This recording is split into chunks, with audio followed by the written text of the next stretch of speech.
We are on Moore Fork Road in Clay County near Big Otter, and I tell you something, the damage is everywhere. Look down here, we drove as far as we could on this road until we ran into so many trees down that the road is completely blocked. And if you look closely below that, you will see power lines that came down as well, running across the street with the streaming water. We don't know if those power lines are live or dead, but we're not going to get close enough to find out. I tell you what else, look down here. There's the transformer from the power pole. We don't know if wind sheared that power pole in half and just snapped it, or if it took a lightning strike, because some of the wood looks dark at the base where it's broken. But the transformer is down, the lines are down. This is the kind of scene we're seeing all over here as we drove up to Big Otter, which is about 45 minutes north of Charleston. So I just want to get past the tree line here because this is incredible how many trees are down up this hill. Everything just completely uprooted, big trees. And you know, one of the things investigators look at is whether there's any twisting in those trees that would indicate any kind of tornadic activity. We don't see any indication of that, but they look at that, or if this damage was just caused by a severe downburst. But anyway, like other parts of the state, a lot of power lines down, trees down all over the place. Be very careful of standing and streaming water. The conditions out here remain dangerous. You can even hear some rumbles of thunder as we speak. I'm Mark Curtis reporting in Big Otter in Clay County for 13 News, working for you. No one likes to be pulled over by police, but you may be interested to know there is a different rule if you are a West Virginia lawmaker. If they get stopped when the body is in session, they cannot be detained or arrested. It's all right there in Section 17 of the state constitution. I don't think it's fair. I feel they need to be arrested like anybody else. West Virginia is not alone. It turns out nearly every state has some sort of legislative immunity. The laws date back hundreds of years when lawmakers rode horses a long way to the state capitals and were subject to dirty politics. If the governor knew that the lawmaker wouldn't vote in a particular way, they could hold that lawmaker and prevent him from voting. Last year, this Kentucky state senator was arrested for drunk driving. At first, he claimed legislative immunity until there was a public outcry. He was later found not guilty.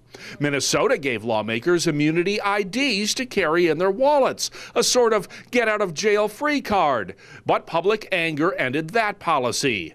West Virginia has no such card, but each lawmaker does have a special license plate that lets law enforcement know who they are. No one should be above the law. But as with most rules, there are exceptions. If a lawmaker does something truly serious, like commit a felony, an act of treason, or a breach of peace, they can be arrested on the spot, whether they're in session or not.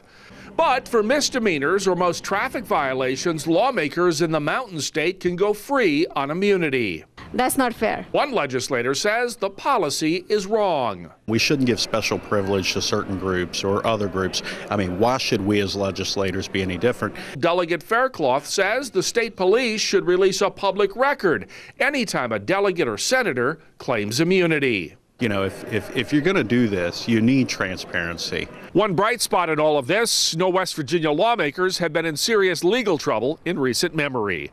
I'm Mark Curtis, 13 News, working for you at the Capitol in Charleston. They were grilling up the burgers, bagging up the fries, and dressing up the dogs, all at the hottest new restaurant in Clendenin known as the Lunchbox. The dining spot is the brainchild of Crystal Myers, who ran the town newspaper until it was wiped out in the June floods. Because I lost everything, it was time to wipe my tears and pull myself up by my bootstraps and give the community what they needed. And food was number one. It's amazing, absolutely amazing. After all the devastation and all the loss, it's great to be back. They're almost done. The Lunchbox is something of a community gathering spot. It's the only place you are in Clendenin right now to eat. That's why everybody's starting to show up here for lunch, because there's no place, unless you drive to Elkview. Meanwhile, other businesses are trying to get back on their feet too. Bill's Used Cars just got word that insurance will cover dozens of cars destroyed in the floods. The owner hopes to be open soon. 30 days maximum, I hope. I mean, I hope we're back in before that, but realistically, time we finish the building and get all the air conditioner and everything hooked up and some cars bought back, you know, it'll be 30 days. Many other businesses are going through fix-ups and cleanups too. People here tell me that every time a new business opens or another one reopens, it's a psychological shot in the arm to the community. I'm Mark Curtis, 13 News, working for you in Clendenin. These are some of the thousands of vehicles owned by the state of West Virginia. Most are marked by their distinct green state license tags, but some bear regular tags too. The problem is no one is exactly sure just how many cars and trucks the state owns and distributes right now. The Office of Fleet Management puts the number of vehicles at 7,600, but the DMV says it has issued tags for 10,500 vehicles. And Brim, the state-owned insurance carrier, says it may cover as many as 12,000 vehicles, though a precise number is hard to determine. Because of the discrepancy, the state legislature called for an audit. This is an example of wasting government, and it's an example of one agency not talking to another. In fact, West Virginia has the highest number of state-owned vehicles per capita of the 15 southern states. This is according to the Southern Legislative Conference. The annual cost of the state fleet is nearly $10 million. I don't like it because they could use the money for something else that we really need. That's pretty outrageous to me. Pretty outrageous.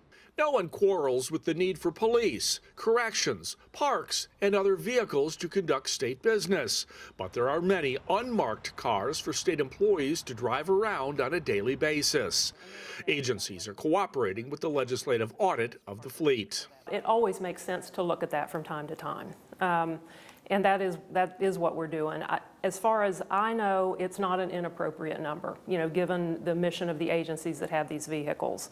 One solution being proposed is that the state stop buying so many new vehicles. Instead, it could get a lease agreement with a car rental agency for round trips on state business that exceed 100 miles. You probably get that rental for 25 to 27 bucks per day. The state does sell its used cars to make back some of the money. And there may be good news for government watchdogs. West Virginia only bought 400 new cars last year. That's down from 800 cars purchased in each of the previous 2 years. I'm Mark Curtis, 13 News, working for you at the Capitol in Charleston. Well, greetings from downtown Philadelphia, where the Democratic National Convention gets underway in earnest on Monday. But as you can see here, protesters by the thousands marching through the streets of Philadelphia. While Hillary Clinton is pleading for unity behind her candidacy, a lot of the Bernie Sanders supporters say they will not go quietly. So, from the streets to the delegate hotels, many Sanders supporters still say they want to try to secure his nomination. Bernie really is the man. He beats Trump, and what baggage does he have? I mean, is there anything you can do to make that happen, or is really the math against you at this point? I think if the DNC actually pays attention, they'll see that Bernie really is the way to go. But other West Virginia delegates are insisting the fight is over, and that in the interests of party unity, they need to rally around Hillary Clinton. He's moved our party more to the left, and I think that's a great thing. I have so much respect for Senator Sanders and the campaign that he has run, and I'm hoping that party unity is something that we can all grasp by the end of this convention. The official nomination vote will be held on Tuesday. As for Senator Sanders, he will be addressing the convention crowd on Monday night. It will be fascinating to see what he has to say in light of all of these supporters coming out on his behalf. I'm Mark Curtis reporting in downtown Philadelphia for your local election headquarters.